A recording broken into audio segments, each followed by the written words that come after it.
Imagine 3 phrasal verbs have 15 completely different meanings. Yes, you heard that right. 15! No wonder students find phrasal verbs difficult to learn. But don't worry, in today's lesson, we're going to have a little bit of fun exploring how these phrasal verbs can totally change depending on how you use them. Stick around and you might learn something new today. And don't forget to let me know if you found this lesson helpful and whether you would like me to do more lessons like this. And of course, a little thumbs up and a subscribe would be nice too. So let's get on with the lesson. And our first phrasal verb was in that previous sentence. Did you catch it? Yes, it was get on. To get on can mean the following: to continue doing something or to make progress. It can also mean to enter a vehicle, to have a good relationship with someone, to become old, and to cope or manage. So many meanings. Here is an example sentence for each. So, to continue doing something or to make progress. As I mentioned before, let's get on with the lesson, meaning let's continue the lesson, or let's get on with the project. Let's continue the project. To enter a vehicle. For example, we got on the wrong train at Waterloo. We got on the wrong train at Waterloo. To have a good relationship, either with a friend, a co-worker, or a family member. You could say, do you get on with your siblings? Do you get on with your siblings? Meaning, do you have a good relationship with your brothers and sisters? To become old, yes, this one is more informal. So you could say, she's getting on a bit now, isn't she? She's getting on a bit now, isn't she? Meaning, she's getting a little bit old now, isn't she? And to cope or manage. For example, how are you getting on with understanding this phrasal verb? How are you managing to understand what I'm teaching you? Okay, that's one phrasal verb down, 2 more to go. You might want to take note of these and come up with your own example sentences. It will definitely help you to understand and remember them better. Then we have to put down. To put down. This can mean the following: to place something on a surface, to write something down, to insult or belittle someone, to kill an animal, and to pay part of a cost up front. Once again, here is an example sentence for each of those meanings. So starting with the first meaning, to place something on a surface, the officer asked him to put down the weapon immediately. Put the weapon down on the floor. To write something, can you put down your phone number so I can give you a call later?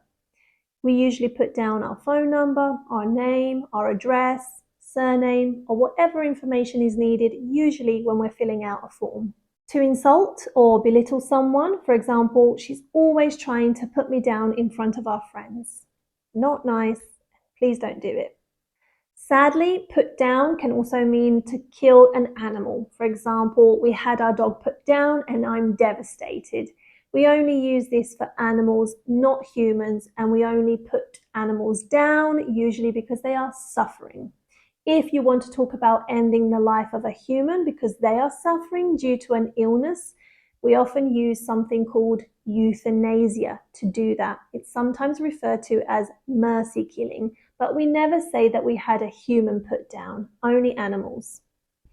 And lastly, to pay part of a cost up front. For example, we need to put down a deposit for a house. You might want to put down a deposit on a car, a house, or a holiday. And lastly, we have the phrasal verb to go off. To go off.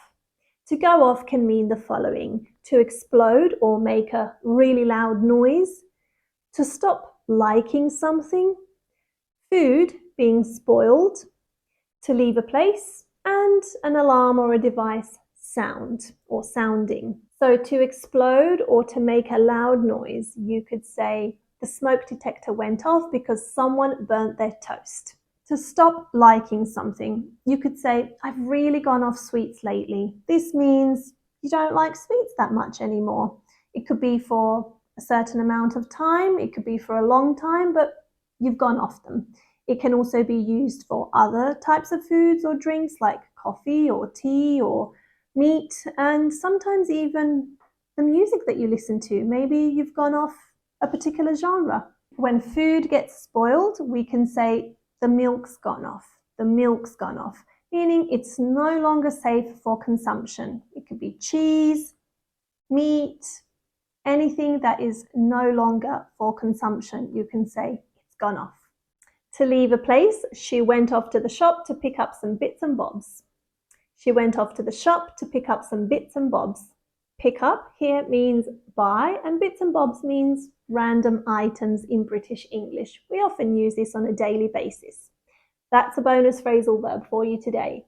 Pick up.